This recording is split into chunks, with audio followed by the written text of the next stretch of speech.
অন্তর্বর্তীকালীন সরকারের কাছে জনগণের অনেক আকাঙ্ক্ষা।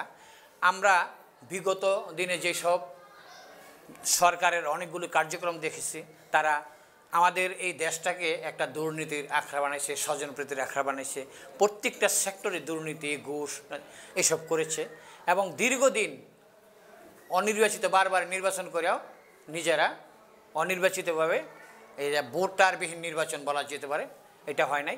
কিন্তু দীর্ঘদিন তারা যেই ব্যবস্থা রাখছে, রাষ্ট্র পরিচালনায় যেসব কার্যক্রমগুলি করছে, এটা আমাদের কাছে গ্রহণযোগ্য না। তবে অনেক আন্দোলনের পরে, দীর্ঘদিন আন্দোলনের করেও কিছু পারতাম, কিন্তু এই ছাত্র জনতা এই আন্দোলন করে অনেক রক্তের বিনিময়ে যে নতুন করে আমাদেরকে স্বাধীনতা দিছে, এই স্বাধীনতাকে আমাদের ধরে রাখতে হবে।